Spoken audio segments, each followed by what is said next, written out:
Profesor ini menulis simbol kuno di depannya. Lalu asistennya datang dan melihat pintu itu. Ia pun terkejut karena pintu itu tidak memiliki dinding dan ia pun berkata kepada profesor, "Apakah kamu gila?" Tapi profesor itu tetap terdiam dan tertegun melihat simbol kuno di depannya. Tapi asistennya tak percaya dengan apa yang dilakukan profesor itu dan menepuk pintu itu. Tapi seketika simbol kuno itu menyala terang dan mereka pun terkejut. Dan tiba-tiba tubuh wanita itu berubah menjalar menjadi hitam. Dan seketika wanita itu pun menjadi tengkorak dan mengeluarkan asap hitam. Lalu tubuhnya pun hancur dan terjatuh menjadi debu. Dan orang itu pun hanya memandangi si wanita yang telah hancur. Lalu ia pun melihat simbol itu kembali dan berkata, "Akhirnya aku menemukannya." Lalu orang itu mulai membuka pintu itu dan terlihat sebuah tempat yang berbeda dari dunianya saat ini. Lalu ia pun mulai memasuki tempat itu perlahan. Dan di sisi lain terlihat seorang kakek tua memakai tongkat melihat orang itu dari kejauhan. Lalu ia pun berdiri. Lalu orang itu berkata, "Aku sudah lama menunggu momen ini dan akhirnya aku bisa ke sini."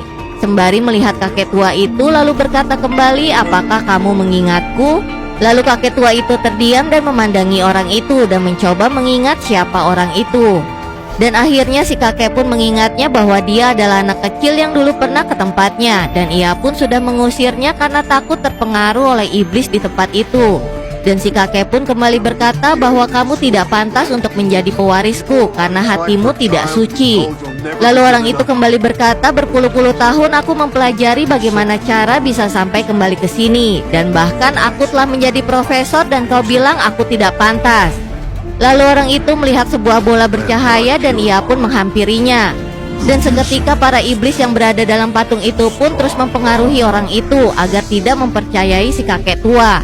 Si kakek penjaga iblis pun berteriak agar orang itu menjauhi bola itu. Tapi ternyata orang itu tak mendengarkan si kakek tua dan mencoba mengambil bola bercahaya tersebut lalu memandangnya. Tapi seketika tempat itu pun bergetar hebat dan terlihat batu-batu pun berjatuhan. Lalu seketika patung-patung menyeramkan itu pun hancur. Dan para iblis yang dipenjara di situ pun akhirnya bebas dan keluar dari tempatnya. Kakek penjaga yang melihat itu pun mencoba menghalau para iblis tersebut. Tapi rupanya para iblis itu terlalu kuat dan kemudian menyerang balik si kakek tua. Lalu para iblis itu mendekati si profesor yang masih memandangi bola bersinar itu. Dan kemudian para iblis itu pun masuk ke dalam bola tersebut dan terus mempengaruhi orang itu. Dan tak lama kemudian bola itu pun masuk ke salah satu matanya. Dan kemudian kacamatanya pun terlempar. Tak lama kemudian si kakek tua pun bangkit kembali dan bersiap menghadapi para iblis. Lalu terlihat orang itu pun kembali bangun dan berdiri kembali. Lalu terlihat bola matanya pun berubah.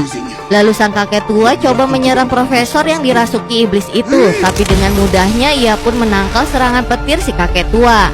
Dan kakek tua kembali berkata, "Kau harus sadar bahwa kamu dimanfaatkan oleh para iblis itu." Tapi orang itu yang sudah buta mendambakan kekuatan super pun tak mendengarkan kakek itu dan sibuk merapal kekuatan barunya.